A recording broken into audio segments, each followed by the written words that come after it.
Hello friends, welcome to Defence Matrix. तो एक important news निकलकर सामने आ रही है जहां पर ये दावा किया जा रहा है कि ईरान द्वारा कुछ Su-35 रिसीव किए जाने हैं जो कि रशिया इनको प्रोवाइड करा रहा है। तो ईरान द्वारा Su-35 रिसीव किए जाने की जो रिपोर्ट है ये बहुत पहले से आ रही थी, पर क्लैरिटी इसमें नहीं थी, स्पेकुलेशंस इनको माना जा रहा था। लेकिन इस बार ईरान की साइड से थोड़ा बहुत कंफर्मेशन मिलता हुआ दिख रहा है जहां पर ऐसा लगता है कि Su-35 इनके द्वारा रिसीव किए जाने हैं। रशिया ने अभी भी इस चीज़ पर अग्रीमेंट नहीं किया है ओपनली, पर ये चीज़ हम पास्ट में देख चुके हैं कि ईरान द्वारा भी शायद ड्रोन्स जो है ये रशिया को प्रोवाइड कराए गए थे, जिसको ना ही रशिया ने एक्नॉलेज किया था, ना ही ईरान ने काफ़ी दिनों तक एक्नॉलेज किया था। बाद में जब अल्टीमेटली ईरान द्वारा एक्सेप्ट किया गया तो उन्होंने ये कहा कि ये ड्रोन्स हमने रशिया और यूक्रेन में हो रहे कॉन्फ्लिक्ट के पहले ही प्रोवाइड करा दिए थे। तो Su-35 का induction Islamic Republic of Iranian air force के लिए काफ़ी बड़ा बूस्ट होगा, क्योंकि ईरानियन एयरफोर्स द्वारा जितने भी एयरक्राफ्ट यूज़ किए जाते हैं उनमें से मैक्सिमम एयरक्राफ्ट विंटेज स्टेटस के हैं। इनके द्वारा F4 फैंटम 2 यूज़ किए जाते हैं करीबन 63 के नंबर में, जो कि सबसे ज़्यादा नंबर में इनके पास एयरक्राफ्ट हैं। उसके बाद अमेरिकन F5 टाइगर 2 यूज़ किए जाते हैं करीबन 35 के नंबर में। फिर चाइनीज़ चेंगडू F7 है करीबन 17 के नंबर में। और फिर F14 टॉमकैट है जिनको इन्होंने स्वदेशी अपग्रेड से सस्टेन किया हुआ है। साथ ही साथ इनके पास MiG-29 है करीबन 19 के नंबर में, मिराज F1 है करीबन 12 के नंबर में, और सुखोई Su-24 है करीबन 23 के नंबर में। एक ज़माने में ईरान अमेरिका के काफ़ी क्लोज था और इनके द्वारा कई एडवांस अमेरिकन वेपन्स भी रिसीव किए गए थे।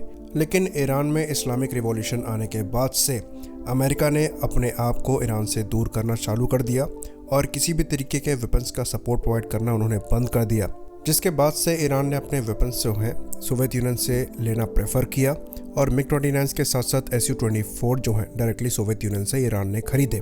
पर अमेरिका ने यहाँ पर भी चीज़ों को रिस्ट्रिक्ट करने की कोशिश करी। तो 1997 में मोल्डोवा के करीबन 21 यानी कि 21 MiG-29 जो है यूनाइटेड स्टेट्स ऑफ अमेरिका ने खरीदे बिना किसी यूज़ के, क्योंकि उनको ये डर था कि ये जो एयरक्राफ्ट हैं ये ईरान खरीदने की ताक में है और ये एयरक्राफ्ट ईरान द्वारा न्यूक्लियर अटैक रोल के लिए कन्वर्ट किए जा सकते हैं।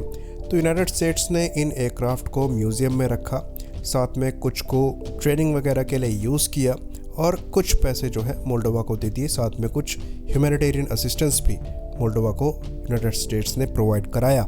तो इस्लामिक रिवॉल्यूशन के बाद से यूएस द्वारा हमेशा कोशिश करी गई कि ईरान को जो वेपन की सप्लाई है वो रोकी जा सके और किसी भी तरीके से इनको इम्पोर्टेंट वेपन्स ना मिले, क्योंकि अगर ईरान मिडल ईस्ट में ताकतवर होता है तो ये यूनाइटेड स्टेट्स के जितने एलाइज हैं इस रीजन के उनके लिए अच्छा नहीं है। ना ही इनके राइस को सऊदी पसंद करते हैं, ना ही इजराइल द्वारा पसंद किया जाता है।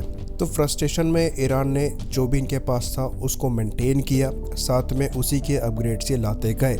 इसके अंतर्गत ईरान द्वारा जो इंडिजिनस एयरक्राफ्ट डेवलप भी किए गए, ये थोड़े बहुत चेंजेस के साथ पूरी अमेरिकन एयरक्राफ्ट की कॉपी थे, लेकिन जो मॉडर्न कैपेबिलिटीज़ हैं उनको पजेस नहीं करते थे, जो कि अपकमिंग थ्रेट के अगेंस्ट में ईरानियन एयरफोर्स को कमज़ोर बनाती है। इसलिए Su-35 का ईरान द्वारा रिसीव किया जाना एक बहुत बड़ा मूव है।